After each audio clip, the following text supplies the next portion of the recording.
Dzhokhar Tsarnaev was one of the two bombers in the Boston Marathon bombing. And obviously, the other was his brother, who is now deceased, partly because Dzhokhar accidentally ran him over in their getaway. Not much of a getaway when you run your brother over and kill him.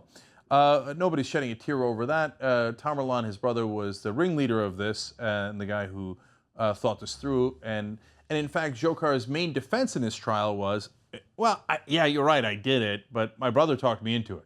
Which I've got news for you is a terrible defense. And it turns out part of the reason he got convicted. So let's, of course, remind you that in the Boston bombings, 3 people died and 264 people were injured. So it's a huge terrorist event in this country. Now, don't forget, there were also other part of the charges against Tsarnaev, and that the charges also cover the carjacking of a Chinese businessman, the deadly shooting of a Massachusetts Institute of Technology police officer, Sean Collier, and a gunfight in a Watertown, Massachusetts, in which the brothers hurled explosives and fired at police. So just an enormous number of crimes, and it turns out that it was fairly easy to convict him. Now, that's the point of this story. I'll get to it in a second, right after I give you this quote from the Huffington Post that explains what happened. Though Tsarnaev pled not guilty, the trial began March 4th with defense lawyer Judy Clark's blunt admission that Tsarnaev and his older brother, each armed with a pressure cooker bomb concealed in a backpack, carried out devastating April 15, 2013 attack.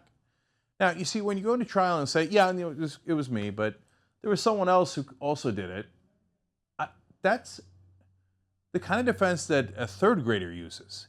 Yeah, I mean, I did it, Mom, but so did the other kids. And guess what? It didn't work in third grade, and it's certainly not going to work in a federal court. And right now, even though this happened in Massachusetts, they tried him in federal court, so they're going to move on to the sentencing phase where he might get the death penalty. Massachusetts doesn't have it, but the federal system does.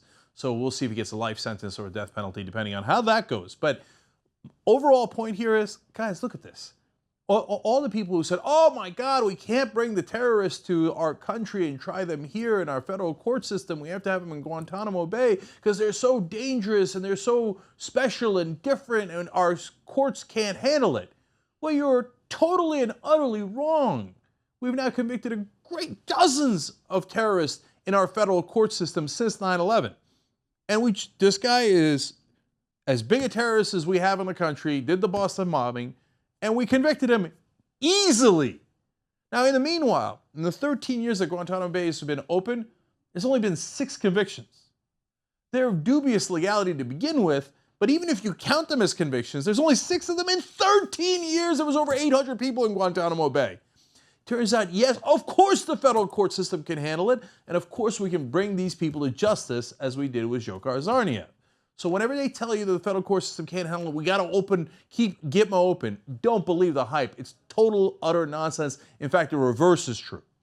Now, one final point. Now, of course, people say Tsarnaev did it because he's Muslim, and that is certainly partly true. No, he is Muslim. He talked about it. He talked about it being in alliance with other Muslims in the world, according to his perspective, right? Whether they agreed to it or didn't agree to it.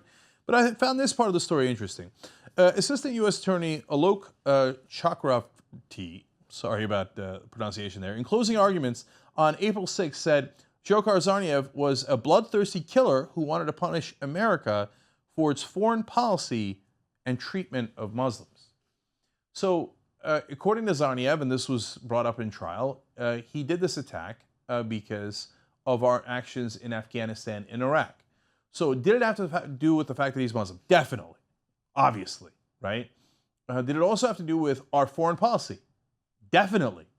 Look, even if you don't believe me, you don't believe Tsarnaev himself, here's a prosecutor in the case saying he did the attack because of our policies in Afghanistan and Iraq and because of the wars.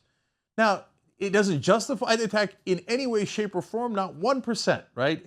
I'm just telling you what his motivation is. Because if you say that it has to do with his religion, I hear you on that. But if you say it doesn't have to do with our foreign policy, I'm only going to count one part of his motivation. You're wrong. The prosecutor says, no, that is what motivated him, right? So yes, the religion matters. Yes, our foreign policy matters. Yes, geopolitics matters. Yes, context matters. So now look, that's a smaller point. Either way, he's horribly guilty. And we're super glad that he got convicted. And it turns out, yes, we can bring people to justice in America.